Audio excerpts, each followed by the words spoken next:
Je revenais avec ma sœur jumelle, Josiane, de la bibliothèque estudiantine. Je devais faire un exposé sur le service social de l'Algérie et les idées me manquaient. J'étais en première année de mes études d'assistante sociale, après avoir réussi avec mention mon diplôme d'infirmière de la Croix-Rouge. Il faisait beau, et pendant tout le trajet, nous ramenant à notre chambre, mais nous étions arrêtés tout le temps par des relations masculines qui préparaient la fête de notre époque. Mais nous ne tenions pas de nous joindre à eux pour une raison très féminine, l'argent. Je me rappellerai toujours ce grand garçon aux yeux clairs à l'entrée de l'automatique qui insistait, car il m'a sauvé la vie, première chance. Depuis un grand moment qui se prolongeait, j'avais une envie de plus en plus pressante d'aller aux toilettes et je pensais que jamais je n'arriverais à la maison. Je devais m'arrêter avant. Alors, sans poser ma sacoche pleine de livres, deuxième chance. Toujours suivie par ma sœur, j'ai foncé au comptoir, demandé la clé des toilettes féminines. Nous étions connues, les deux jumelles, nous y allions tous les jours après les cours. Descendu en courant les escaliers, les toilettes étaient au sous-sol. Je fonce, je retiens la sacoche de la main gauche contre moi, coïncidence miraculeuse, je tourne la clé dans la serrure. Et sous un bruit assourdissant qui n'était même plus audible, je vois la porte enfler, puis éclater, et je suis projetée en arrière dans une obscurité brutale. Tout tombe sur moi, de la poussière, des blocs, de l'eau, les tuyaux sont crevés. J'ai l'impression pendant un temps très long que je suis la nuit dans le désert sur un monticule, blessée. Je crois crier au secours. En fait, le temps fut très court et je n'ai pas crié.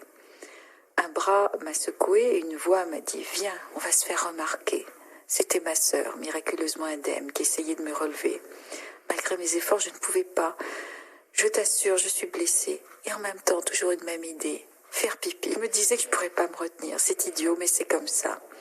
Puis près de moi, un serveur, avec un grand tablier blanc autour des hanches, veut me relever.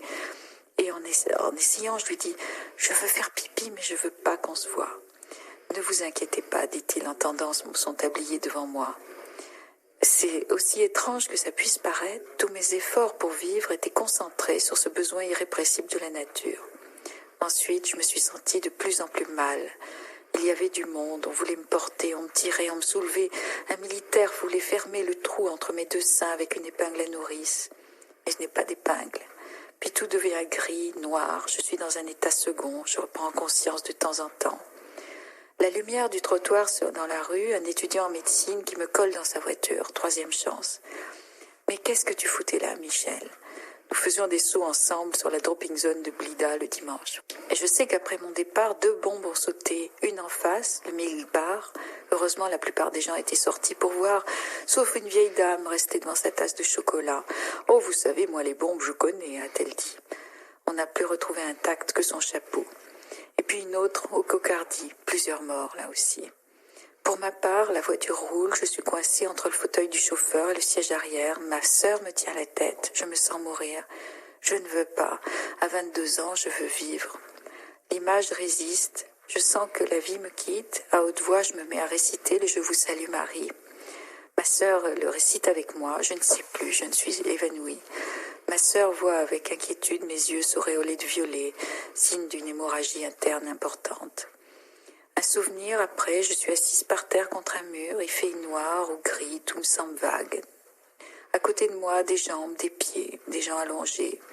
Pas de bruit. Une bonne sœur me nettoie le visage à l'éther, je suis couverte de sang, de plâtre, de poussière, mais tout me semble lointain et réel. Puis plus rien, juste avant qu'une bonne sœur ne m'attache la médaille miraculeuse sur ma chemise. Je l'entends, la tension monte. Je suis attachée sur mon lit, je ne supporte pas d'être attachée. Alors je me débat pour me libérer. Je dis « Détachez-moi, je ne bougerai pas ». Ils le font, je deviens sage, la tension baisse, je repars dans l'inconscience. Je reviens à moi, il fait jour, tout est blanc et je me sens un pur esprit. Mon corps n'existe plus, je ne peux plus bouger, seuls mes yeux voient, je n'entends pas non plus, je ne souffre pas, je n'existe pas. Je n'ai plus la sensation d'une enveloppe charnelle, je flotte. C'est le fait de la déflagration, ma peau est complètement anesthésiée. En tournant la tête, je vois que j'ai des tuyaux partout, des perfusions, une transfusion, des tuyaux qui me sortent du ventre pour plonger dans des bouteilles, un autre dans le nez pour l'oxygène, une main plâtrée, un tendon de la main droite sectionné, des bandages plein la tête, ainsi que les bras et les jambes. tous les éclats toujours dans mon corps, mais qui n'ont pas touché d'organes vitaux. Un gros éclat m'a perforé l'estomac, l'a traversé, a égratigné l'aorte abdominale, qui s'est mise à saigner, comme l'estomac, d'où l'hémorragie, qui s'est logée dans les anses de l'intestin. Un autre, bien plus gros, dans le sein gauche, que j'ai fait retirer il y a 2 ans.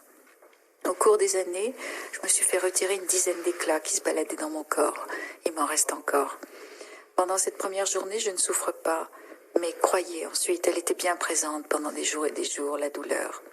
J'ai su par ma sœur qu'à un quart d'heure près, j'étais morte. Première opération pour sauter l'hémorragie.